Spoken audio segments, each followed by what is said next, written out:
saveur divine. Cette bonne nouvelle du royaume sera prêchée dans le monde entier pour servir de témoignage à toutes les nations. Alors viendra la fin. Ce pain céleste vous est présenté par Immaculée Niraneza.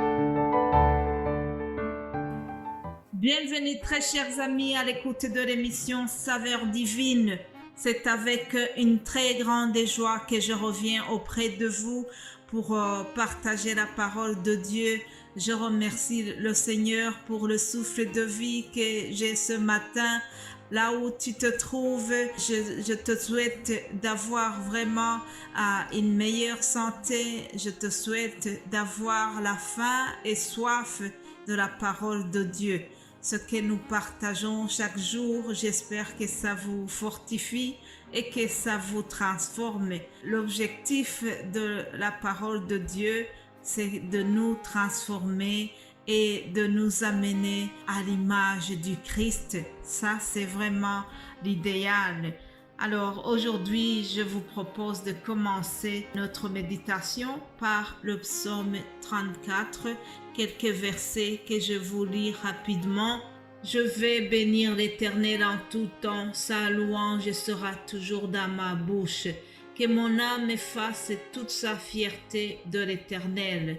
Que les humbles écoutent et se réjouissent. Dites avec moi la grandeur de l'Éternel. Célébrons tous son nom. J'ai cherché l'Éternel et il m'a répondu. Il m'a délivré de toutes mes frayeurs. Quand on tourne le regard vers lui, on est rayonnant de joie et le visage ne rougit pas de honte. Alléluia. Mes bien-aimés de Dieu, bénissons l'Éternel en tout temps. Que la louange de l'Éternel soit toujours dans notre bouche et que nous soyons vraiment fiers de lui appartenir. Alléluia. J'ai cherché l'Éternel et il m'a répondu. Moi-même qui vous parle, j'ai cherché Dieu et il m'a répondu. Il est venu à mon secours lorsque j'ai fait appel à lui. Alors ce matin, je voudrais commencer l'émission en te disant aussi, en t'encourageant de faire appel à lui, car lorsqu'on tourne vers lui les regards, on n'est pas couvert de honte et surtout on est rayonnant de joie, comme vient de le dire le psaume de David. Soyez bénis en écoutant ces quelques paroles du psaume. Vraiment, la parole de Dieu, c'est quelque chose de très, très, très riche. J'aime bien les psaumes. Il y a beaucoup de mots, de paroles qui nous encouragent dans les psaumes. Je vous encourage à les lire et les relire. Ça fait du bien. Après cette introduction, je vous propose de continuer le thème de la semaine. Jésus a les paroles de la vie éternelle. Alléluia. Jésus a les paroles de la vie éternelle. Aujourd'hui, voyons ce que Jésus a dit à la femme adultère. Jean chapitre 8. Commençons par le verset 7. Comme il continuait à l'interroger, il se redressa et leur dit, que celui d'entre vous qui est sans péché jette le premier la pierre contre elle. Puis il se baissa de nouveau et se remit à écrire sur le sol. Quand ils entendirent cela, accusés par leur conscience, ils se retirèrent un à un, à commencer par les plus âgés et jusqu'au dernier. Jésus resta seul avec la femme qui était là au milieu. Alors il se redressa et, ne voyant plus qu'elle, il lui dit, « Femme, où sont ceux qui t'accusaient? Personne ne t'a donc condamné? » Elle répondit, « Personne, Seigneur. » Jésus lui dit, « Moi non plus, je ne te condamne pas. vas-y et désormais ne péchez plus.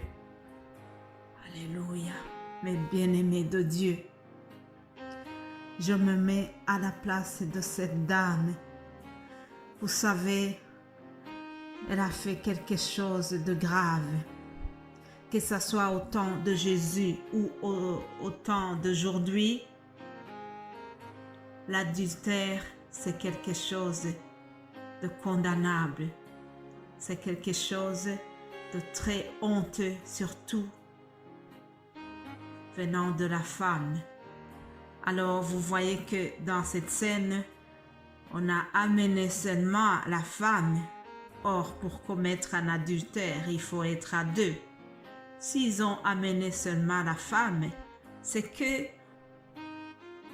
quelle que soit la société, que ce soit à l'époque de Jésus ou aujourd'hui, en général, on condamne plus la femme dans ce genre de situation. Alors, donc, cette femme n'a pas à se défendre. On l'a prise en flagrant délit, comme on dit. Et donc, elle ne sait pas comment faire.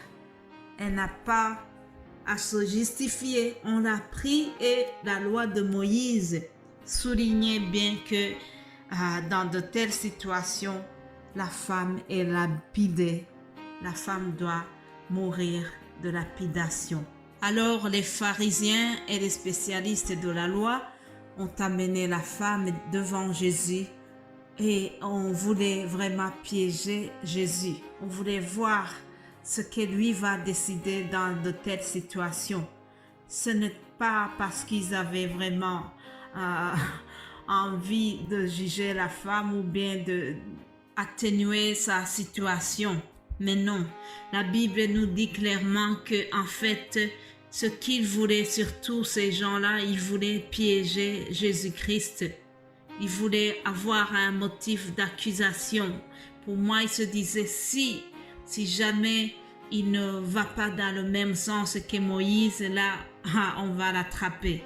Mais Jésus, qui connaît tout, qui savait tout ce qui se passe dans leur cœur et qui voyait au travers leur vie cachée, Jésus, plein d'autorité, leur a posé cette question. Ce n'est même pas une question. Il leur a dit que celui qui n'a jamais péché, lui jette le premier la pierre. Alors, lorsqu'il a dit cela, leur conscience les a troublés. Parce qu'ils savaient bien qu'eux aussi n'étaient pas innocents. Ils avaient peut-être pas commis l'adultère, mais ils avaient commis d'autres péchés. Et parmi eux, certainement qu'il y en avait aussi qui avaient commis l'adultère.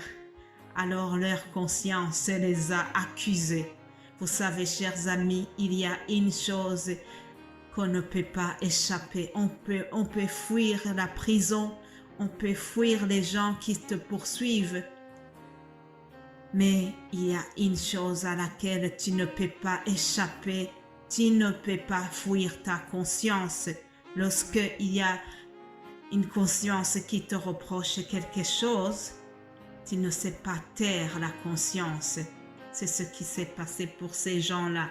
Alors, Jésus, voyant que personne n'a condamné la femme, Jésus a aussi témoigné une grande miséricorde pour cette femme. Ce récit nous témoigne vraiment la miséricorde de Dieu, la grâce divine, une grâce royale. La dame a bénéficié de la grâce présidentielle. C'est au-delà de la grâce présidentielle, mais c'est une grâce royale. Il a eu la grâce du roi des rois. Alléluia. Ce n'est pas que Jésus cautionne l'adultère, ce n'est pas que Jésus lui dit que ce n'est pas grave, mais Jésus lui dit, va et ne péche plus. Moi non plus, je ne te condamne pas, mais fais attention, désormais ne péche plus. Alléluia. Autrement dit, Jésus lui met devant une responsabilité, la responsabilité de devenir correct, la responsabilité de ne plus tomber dans le péché.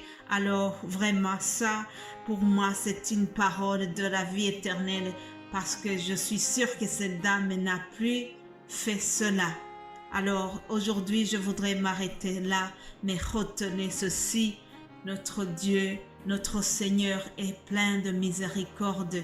Cette dame a eu beaucoup de chance de tomber dans les bras de Jésus. Toi aussi, si tu te reproches de quoi que ce soit, viens au pied de Jésus-Christ, demande pardon et tu vas certainement bénéficier de la grâce du roi des rois comme cette dame. Soyez bénis au nom de Jésus-Christ. Amen.